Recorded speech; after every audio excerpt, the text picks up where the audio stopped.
আমি মাওলানা পাশ করে আসার পরে, মাওলানা ক্লিয়ার করে আসার পরে আমি যখন 4 মাসের জন্য গিয়েছিলাম, 4 মাসের জন্য আমি গিয়েছিলাম ড্যামডেমা হালকা, চিনেন ড্যামডেমা হালকা, নয়ার হাটের ওই দিকে। বন্ধুরে ও আল্লাহর গোলাম, ও নবীর উম্মতেরা, ড্যামডেমা হালকা আছে, আরেকটা হালকা আছে শৈলমারি হালকা। এই শৈলমারি হালকার ভিতরে একটা বাজার আছে, নাম হলো পাগলা হাট।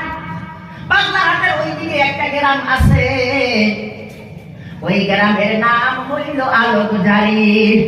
শুক্রবার 17 জন সাথী ছিলাম, 11 জন সাথী বাইরে হয়ে গেছি। ওই এলাকার ভিতরে 3 দিন পরে আরেকজন মানুষ তশকিল হইল, হুজুর এলাকার ভিতরে আপনার সাথে চিল্লা দিব। এইভাবে 17 জন সাথী হইছিলাম। এই আলোকঝারি গ্রামের ভিতরে একজন মানুষের কাছে আমরা শুক্রবারের দিন দাওয়াত দিতে গেলাম। 2.5 ঘন্টা মেহনতের ভিতরে ফজরের নামাজ পড়ার পরে, ইমানিকের মুজাকারা হওয়ার পরে, নাস্তা করার পরে তখন আমরা চলে গেলাম।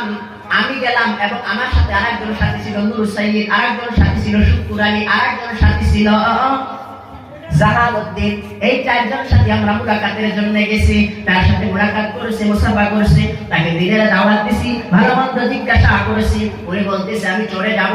আমি তখন জিজ্ঞাসা করেছি আপনার কি বেটা বেটি আছে? বলে আমার বেটা আছে 2টা।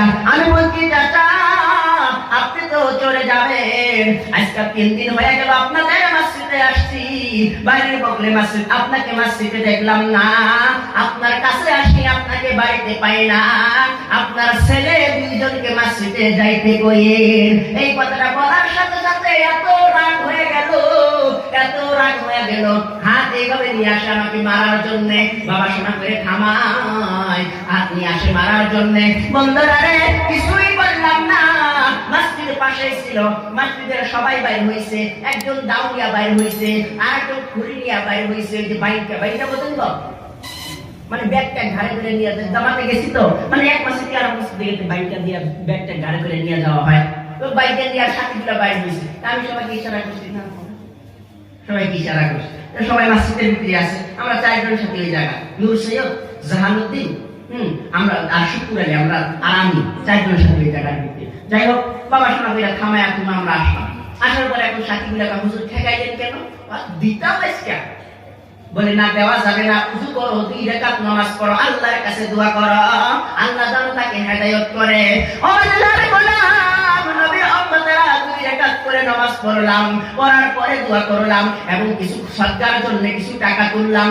সদকার জন্য 1-2 টাকা করে টাকা তুলে একটা ঠোঙ্গার ভিতরে টাকা, একটা পলিথিনের ভিতরে টাকাগুলা বান্ধিয়া মসজিদের বাইরে রাইখা দিলাম। যেটা সদকার টাকা মসজিদের ভিতরে ঢুকানোর দরকার নাই, এইখানে রাইখা দে। বাজারে গেলে নিয়ে দেওয়া যাবে, ফকিরকে দিয়ে দেওয়া যাবে, অথবা এই দিক দিয়ে যদি ফকির আসে তাকে দিয়ে দেওয়া যাবে।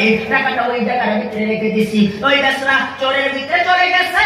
সকালবেলা আমার কাছে তার 4টা ভাই আসছে, তারা ছিল 5 ভাই। 4টা ভাই আসার পরে বলতেছে, হুজুর আমাদের ভাই আপনাকে কালকে অপমান করেছে, আজকে আমাদের ভাই বিছানা থেকে উঠতে পারে না, আমাদের ভাই কথাও বলতে পারে না, আমাদের ভাইকে কে জানো মেরেছে,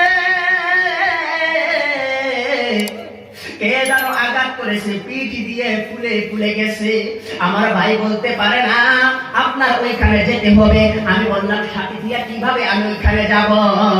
এই সাথীগুলা কি আমি ওইখানে যাইতে পারবো না, তোমার ভাইকে নিয়ে আসো। গাড়ি দিয়া নিয়ে আসছে। নিয়ে আসার পরে আমি যখন বাড়ির ভিতরে গেছি, যাওয়ার পরে দেখি জবান বন্ধ, কথা বলতে পারে না, ইশারাও করতে পারে না, চোখ দুটা বন্ধ। আল্লাহর গোলাম নবীর